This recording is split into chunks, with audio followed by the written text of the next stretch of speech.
اس کتاب میں اور آج کے تراجم میں اس کی کتنی ضرورت ہے؟ بسم اللہ الرحمن الرحیم۔ خطبات جمعہ مفکر ملت حضرت مولانا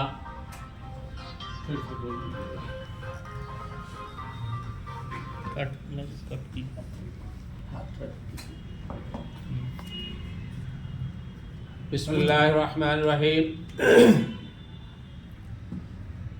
خطبات جمعہ مفکر ملت حضرت مولانا انیس الرحمن قاسمی صاحب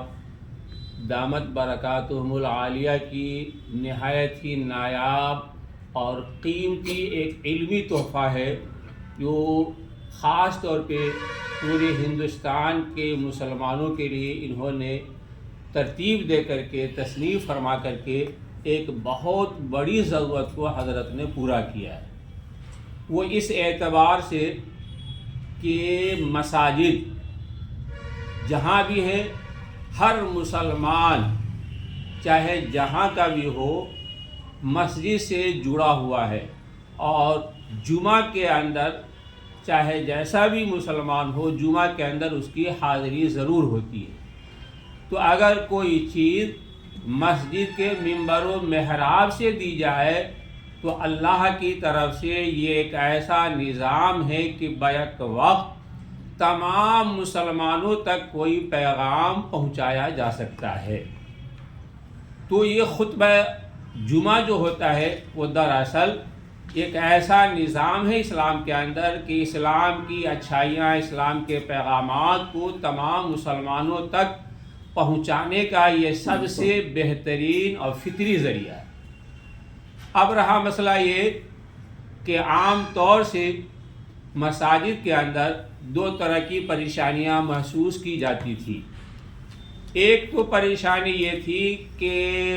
شہروں کے علاوہ گاؤں دیہات کے اندر ہمارے جو ائمہ کرام ہیں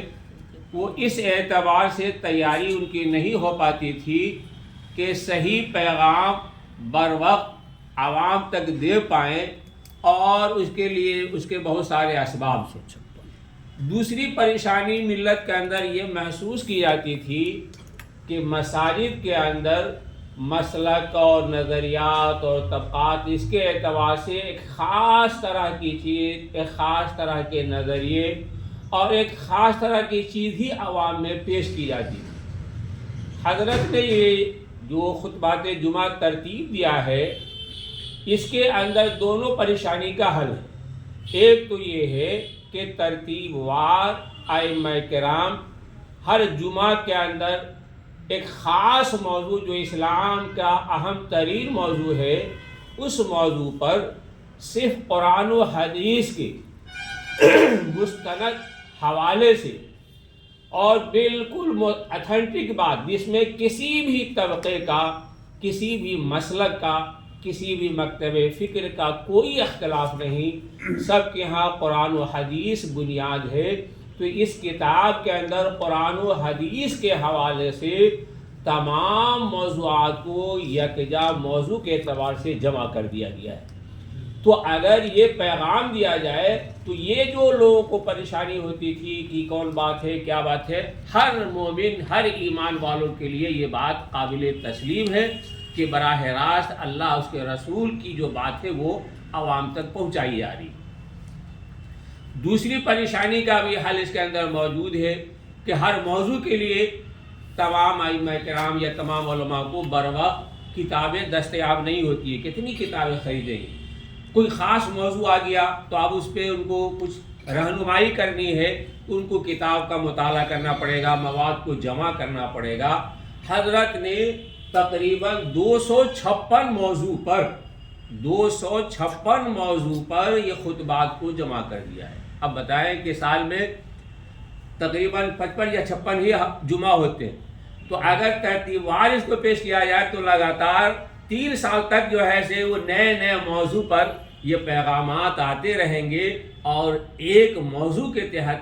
قرآن و حدیث کے حوالے ایک جگہ جمع کر کے ائمہ کرام کے لیے، مساجد کے لیے یہ ایک بہت بڑا قیمتی تحفہ ہے اور بہت بڑی ضرورت کی تکمیل ہے۔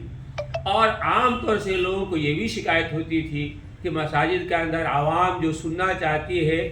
وہ ایسا پیغام نہیں ملتا ہے، اور طرح طرح کی جو اختلافی چیزیں ہیں وہ ذہن کے اندر آ جاتی ہے، تو کسی بھی اختلافی موضوع کو اس کے اندر نہیں چھڑا گیا ہے۔ متفق علیہ جس پر تمام مسلمانوں کا اتفاق ہے، بالکل متفق علیہ بات اس کے اندر پیش کی گئی۔ چوتھی بات اور آخری پیغام یہ ہے کہ عام طور سے ہم لوگ تقریر اور خطبے کے اندر فرق نہیں سمجھتے۔ تقریر اور خطبے کے فرق کو بہت سارے لوگ نظر انداز کر دیتے ہیں۔ تقریر کا موضوع مطلب یہ ہے کہ کسی بھی خاص پوائنٹ پر مختلف انداز سے اپنی بات کو ثابت کیا جائے، اپنی بات کو منوائی جائے۔ اس لیے تقریر سیاسی بھی ہوتی ہے، سیاست کے موضوع پر بھی اپنے خاص نظریہ کو پیش کیا جاتا ہے، سماجی بھی ہوتی ہے، تقریر دینی بھی ہوتی ہے، تو اس کے بہت ساری نوعیت ہیں۔ لیکن خطبہ کے لیے یہ خاص ہے کہ خطبہ معزز آدمی،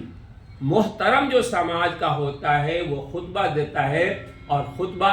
تقریر ثابت کرنا نہیں ہوتا ہے، پیغام ہوتا ہے۔ خطبہ کی جو بنیادی چیز ہے،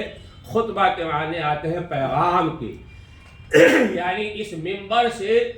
جو ملت کو، انسانیت کو کیا پیغام دے رہے ہیں، وہ پیغام جو کوئی چیز ہوتا ہے کسی بھی موضوع کا خلاصہ ہوتا ہے۔ اس لیے حضور اکرم صلی اللہ علیہ وسلم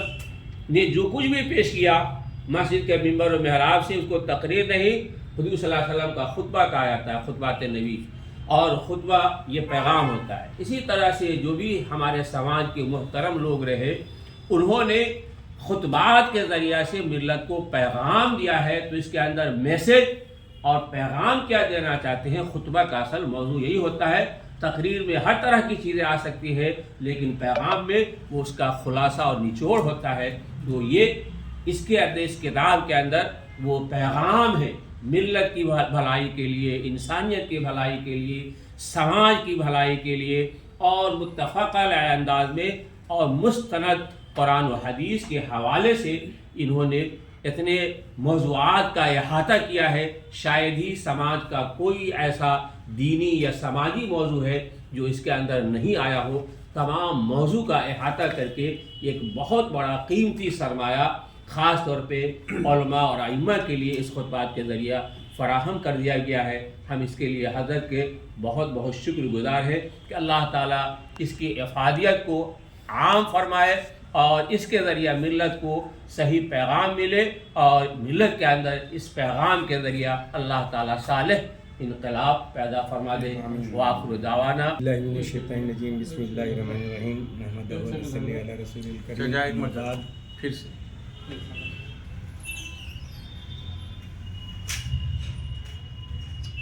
اعوذ باللہ من الشیطان الرجیم، بسم اللہ الرحمن الرحیم، نحمدہ و نصلی علی رسول الکریم، اما بعد۔ آج جو ہم لوگ اجا ہوئے ہیں، بیٹھے ہیں ملی کونسل کے دفتر میں اور ابوالکلام ریسرچ فاؤنڈیشن کے دفتر میں، ایک خاص مقصد سے ہیں، اور جتنے بھی مقاصد ہوتی ہیں اس کی ایک بنیاد پڑتی ہے۔ تو آج یہ اس کتاب کے سلسلے میں حضرت مولانا قاضی انیس الرحمن قاسمی صاحب دامت برکاتہ ان کی جو تحریر کردہ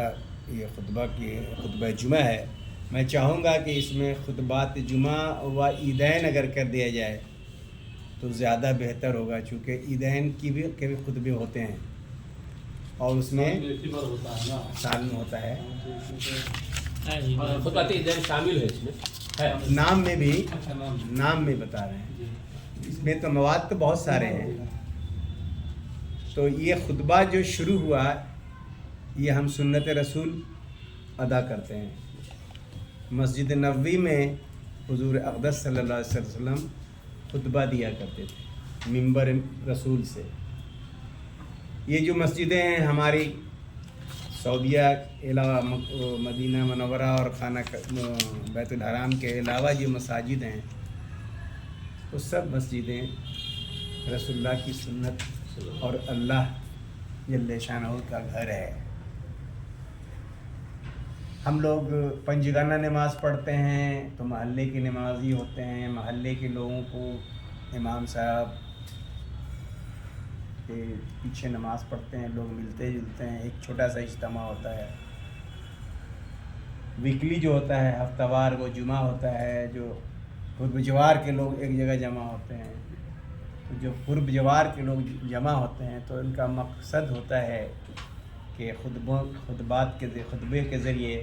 لوگوں کو بتایا جائے کہ حالات کے تحت. ایک تو عربی کا خطبہ جو ہے چلا رہا ہے، خطبہ اولا، خطبہ ثانی. عربی زبان ہم لوگ کی اپنی زبان ہے نہیں، تو عربی زبان میں جو خطبے دیے جا رہے ہیں میں ان کی مخالفت نہیں کر رہا. میرا کہنا ہے کہ خطبے کے پہلے اگر تقریر جو ہوتی ہے، خطبہ ہوتا ہے، اگر جو حضرت نے جو اجرا کیا ہے حدیث کی روشنی میں اور رسول اللہ علیہ وسلم کے جو خطبات تھے عوام کے درمیان پیش کیا جائے کہ حضور اقدس صلی اللہ علیہ وسلم کی زندگی کا مقصد کیا تھا ہم لوگوں کے لیے. رسول پاک صلی اللہ علیہ وسلم کو اللہ تعالیٰ نے پیغمبر بنا کے جو ہم لوگوں کے لیے بھیجا، ان کا کیا، ان کے اپنی کیا خواہش تھی، اپنی امت کے لیے کیا سوچتے تھے، پوری دنیا کے لیے کیا سوچتے تھے، بنی نوع انسان کے لیے کیا سوچتے تھے، دنیا اور آخرت کے لوگوں کے بارے میں کیا سوچتے تھے. یہ سب چیزیں اگر اس کتاب کے اندر ہیں الحمدللہ، تو اگر مخاطب متواتر اس کتاب کا سہارا لے کر کے اور اس کا مطالعہ کر کے عوام کے بیچ میں رکھے ایک ایک موضوع پر، جیسا کہ ہم جانتے ہیں 54 یا 55 جمعہ سال میں آتا ہے، اس کے بعد پھر عید کے دو عید الاضحیٰ، عید الفطر کا بھی اجتماع ہوتا ہے. میں سمجھتا ہوں کہ اس سلسلے میں کوئی پنجگانہ نماز کے بعد بھی ایک وقت 10 منٹ کا متعین کیا جائے اور جو لوگ بیٹھتے ہیں ان کو اس خطبے سے آگاہ کیا جائے کہ دین آپ کا کیا چاہتا ہے، آپ کے نبی صلی اللہ علیہ وسلم کیا چاہتے ہیں، اور نبی کی باتیں اپنے گھروں میں بھی ہمارے ہیں. اور یہ کتابیں گھر میں تو کہتا ہوں کہ عام لوگ اس کتاب کو ہدیہ کریں اور اپنے گھروں میں رکھیں، اور کم سے کم 10 منٹ رات میں عشاء کی نماز کے بعد، کھانے کے نماز کے بعد اپنی بیوی بچوں کے ساتھ بیٹھ کر کے ایک ایک موضوع پر گفتگو کریں تو اس سے فائدہ پہنچے گا. میں مبارکباد دیتا ہوں، اور حضرت نے تو مفکر ملت ہیں اور کارنامہ بہت انہوں نے انجام دیے ہیں، اپنے ہاتھ سے اللہ نے خدمت لیا ہے. اللہ تعالیٰ ان کی صحت میں، عمر میں برکت دے، آمین، تاکہ ان کا فیض ہم لوگوں کو ملتا رہے. وما علینا الا البلاغ.